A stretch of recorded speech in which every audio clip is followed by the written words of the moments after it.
जय श्री राम भक्तजनों, आप सभी का स्वागत है श्री रामचरितमानस कथा के वार्षिक पाठ के 165वें हिंदी कथा में।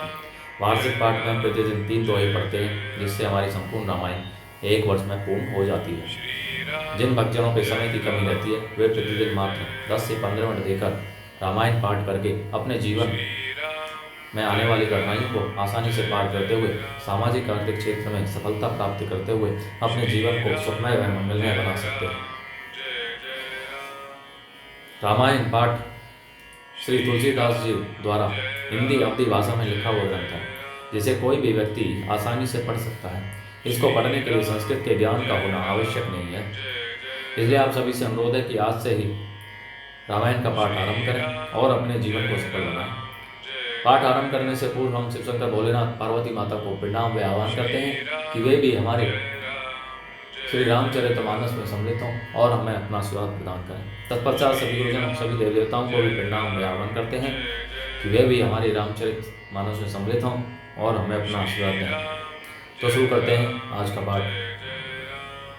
चित्रकूट महिमा अमित कही महामुनि गाई, आई नहाए सरित बर सिय समेत दो भाई, मंगल भवने मंगलहारी द्रव्य स्वदशरथ जिर बिहारी। महामुनि वाल्मीकि जी ने चित्रकूट की यह परिमित महिमा बखान कर कही। तब सीता जी सहित दोनों भाइयों ने आकर श्रेष्ठ नदी मंदाकिनी में स्नान किया। रघुवर कहे ओ लखन बल घाटो, करे हो कते हूँ अब ठाहर ठाउटो, लखन सिय पर उतर कराहा, चहूँ दिसी फिरे ओ धनुष जिमी नारा।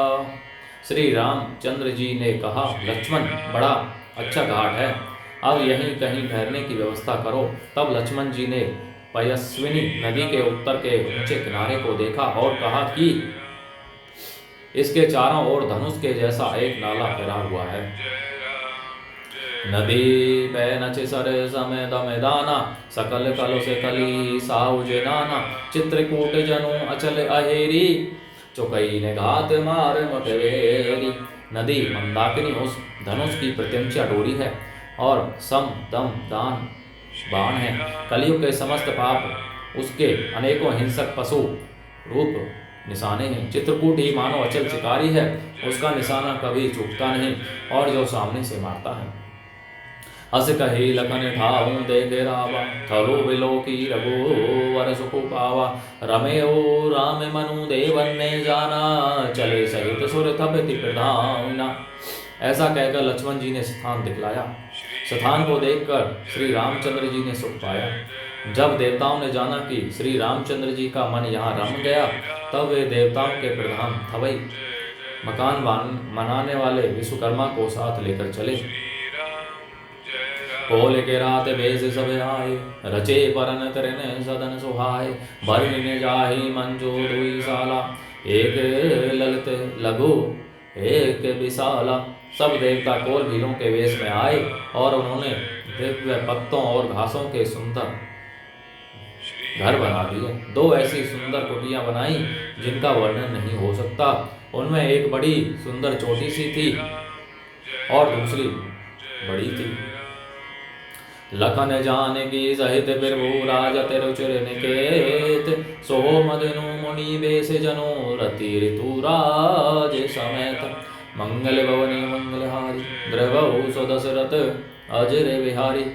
लक्ष्मण जी और जानकी जी सहित प्रभु श्री रामचंद्र जी सुंदर घास पत्तों के घर में शोभायमान है, मानो कामदेव मुनि का वेश धारण करके पत्नी रति और वसंत ऋतु के साथ सुशोभित हो। मास पलायन 17वां विस्तार। अमर नाग किन्नर ऋषि बाला, चित्रकूट आए ते ही काउला, राम प्रणामो कीने सब काहू, मुदित देव लही लोचन लाहू।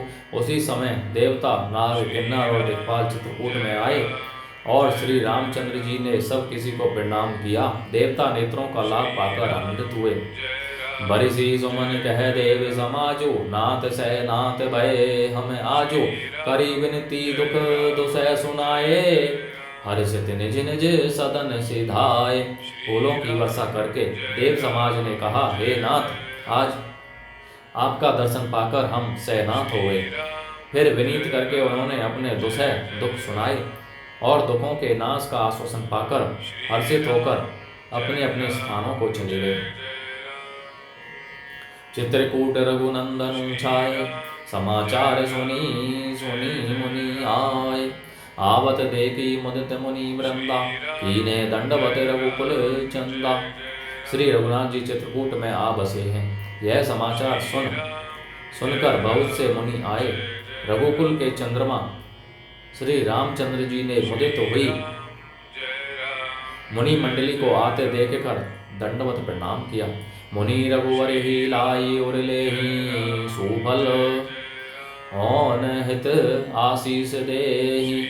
सिय सौमित्री राम छवि देखहि, साधन सकल सफल करी लेखहि। मुनिगण श्री राम जी को हृदय से लगा लेते हैं और सफल होने के लिए आशीर्वाद देते हैं। वे सीता जी, लक्ष्मण जी और श्री रामचंद्र जी की छवि देखते हैं और अपने सारे साधनों को सफल हुआ समझते हैं। जथा जोग सने मानी प्रभु विदा किए मुनि वृंद, करहि जोग तब जाग तप निज आश्रमन ही सुछंद। मंगल भवनी मंगलहारी, द्रव सो दशरथ अजय बिहारी। प्रभु श्री रामचंद्र जी ने यथा योग्य सम्मान करके मुनि मंडली को विदा किया।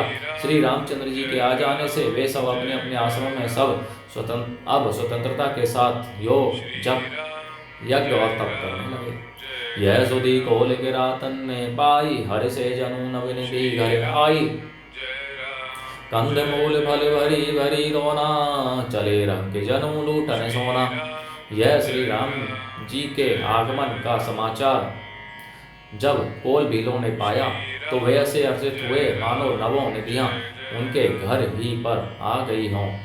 वे दोनों में कंद मूल फल भर भर कर चले मानो दरिद्र सोना लूटने चले हों।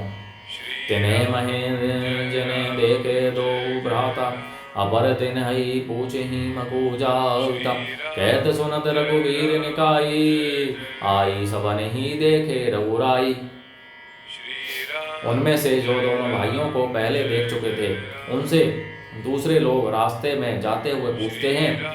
इस प्रकार श्री रामचंद्र जी की सुंदरता कहते सुनते सबने आकर श्री रघुनाथ जी के दर्शन किए। करे ही जोहारो भेंट धरी आगे, प्रभु ही बिलो कहीं अति अनुरागे। चित्र लिखे जनु जहे तहे ठाड़े, पुलक शरीर नयन जल बाड़े। भेंट आगे रखकर वे लोग जोहार करते हैं और अत्यंत अनुराग के साथ प्रभु को देखते हैं। वे मुग्ध हुए जहाँ के तहाँ मानव चित्र लिखे से खड़े हैं। उनके शरीर पुलकित हैं और नेत्रों में प्रेमाशुओं के जल की बाढ़ आ रही है। राम सने मगन सब जाने, कही प्रिय वचन सकल सन माने। प्रभु जोहारी बहुरी बहुरी, वचन विनीत कहि कर जोरी। श्री राम जी ने उन सबको प्रेम में मग्न जाना और प्रिय वचन कहकर सबका सम्मान किया। वे बार बार प्रभु श्री रामचंद्र जी को जोहार करते हुए हाथ जोड़कर विनीत वचन कहते हैं। अब हम नाथ सैनाथ सब भय देखी प्रभु पाए, भागे हमारे आगमनो राउर कौशल राय। मंगल भवन मंगल हारी, द्रैवौ सो दशरथ अजय बिहारी। हे नाथ प्रभु, आपके चरणों का दर्शन पाकर अब हम सब सहनाथ हो गए। हे कौशलराज, हमारे ही भाग्य से आपका यहाँ शुभागमन हुआ है। बोलो जय श्री रामचंद्र की जय। तो बच्चों, आज की कथा का प्रारंभ यहीं पर होता है। बोलो जय श्री शंकर भोलेनाथ, जय पार्वती माता की जय, सभी देव देवताओं सभी गुरुजनों की जय। आप सभी से विनम्र निवेदन है कि रामचरितमानस रूपी इस अमृत पाठ को सभी को पढ़ने के लिए कहें, जिससे वे अपने जीवन को सफल करें और आप परम पुण्य का भागी बनें। जय श्री राम।